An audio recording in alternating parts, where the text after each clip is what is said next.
Hey, I'm Jocelyn, and today's video is about what to pack for Greece. I'm going in the spring.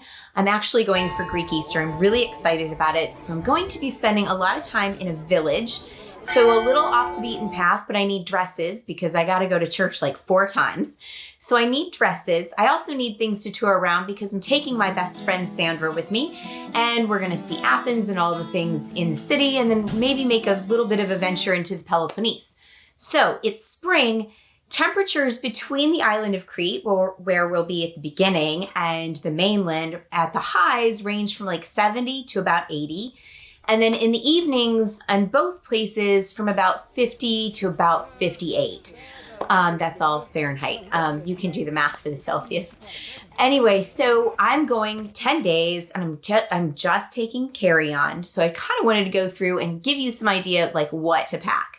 So I'm going to start with what I'm wearing on the plane. I am taking jeans. They are my most favorite comfortable jeans, socks, underwear, a t-shirt, and I never get on a plane without a cardigan in my bag because planes are either sweltering or they're freezing. So I always take a little something extra to layer.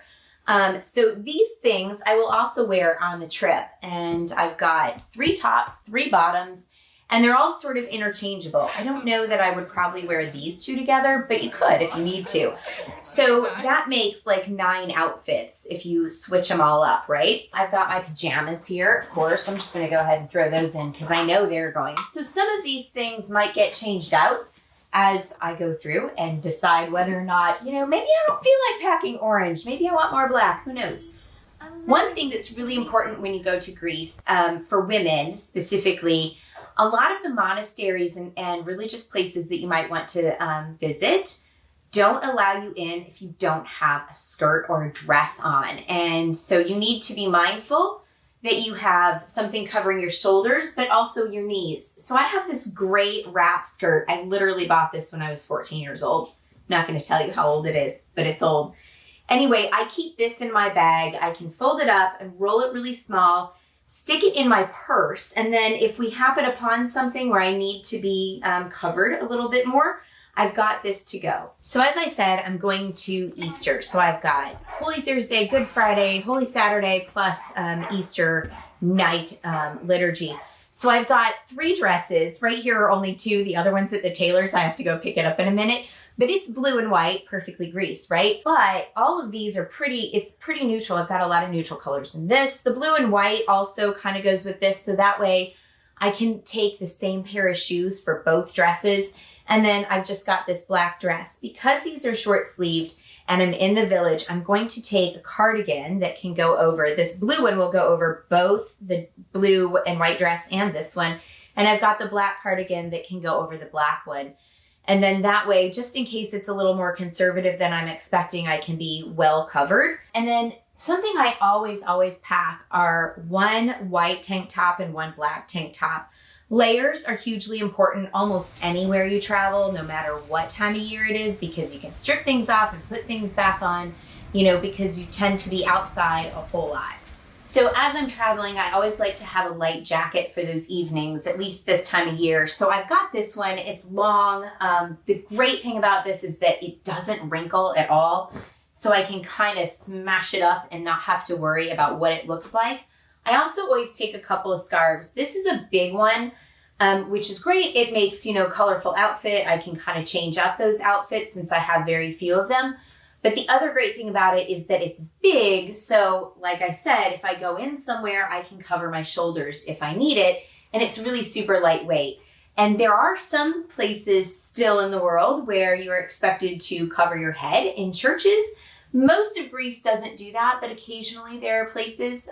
So I always kind of have something that I can do that with. This is just another scarf that I brought. I can throw it on in my hair, around my neck, around my wrist as a bracelet, just to make things a little more fun with my outfits. Now we come to toiletries and cosmetics and all that good stuff. So all my makeup and like lotion is in here. And then in this is like toothpaste and toothbrush and body lotion and all that good stuff.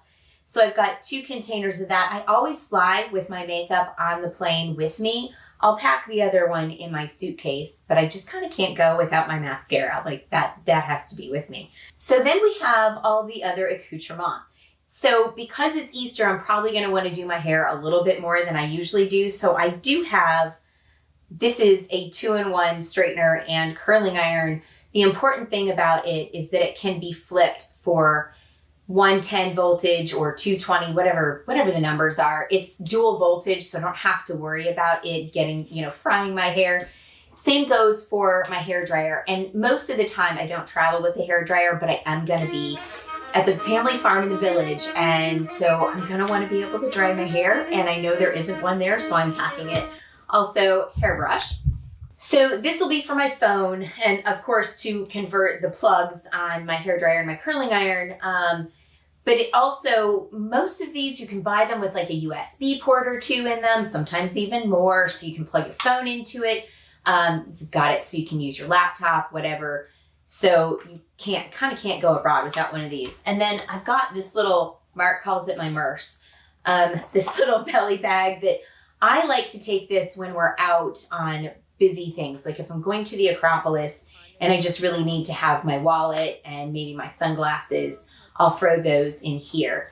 So that's really just about all I'm taking. I do have that one dress to pick up at the tailor's, and I'm going to wear tennis shoes on the plane because they're my biggest shoes. I'm going to take a pair of black flip-flops, and then I'm debating on the third pair of shoes. So the flip-flops are flat, they pack into nothing, and then normally that's really all I take, but I am taking a third pair of shoes for the dresses and stuff for church. I just haven't decided what those are going to be. So all of this is going to go into this carry-on size bag, and this meets requirements for both international and domestic flights. And you need to make sure that you know what those are because different airlines sometimes have different standards. So I've taken this all over the world with me, and I know everything fits, and it fits in all the airlines I've ever been on.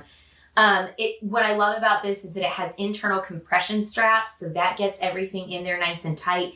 And once that gets pulled in, there's always a little room at the side for that extra pair of shoes. So that's really important to me.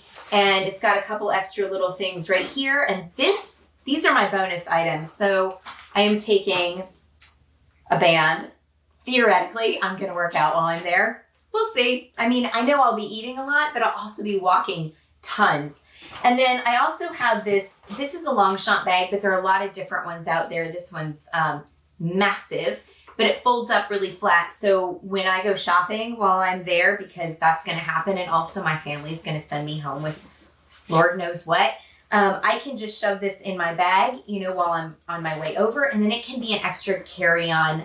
This I'll check, and this I'll take on the plane with me, and I can even shove my purse in there. So I only have to carry like one bag while I'm wandering through airports. So that's everything I'm taking for 10 days in Greece. And actually, I would go with the same things for like a month. It doesn't really matter. And I'm sure I'll buy something while I'm there because that's a great souvenir to have. I do have socks and underwear already packed in here. I figure nobody needs to really see that. Something that we women have to think about that men don't are tampons and things like that. Throughout Europe, generally speaking, there are only two kinds of tampons. There is Tampax and there is OB. If you don't like those, you need to take your own. They're readily available everywhere, but that's the only kind there is. So I know we all have our preferences, so I just want to put that out there for you. So this is it for Greece. Tell me what you like to take when you travel, specifically if you're going to Greece. Talk about the different things because the more we all put in there, then, the more education we're all going to get and help other people to travel well. So we'll see you later.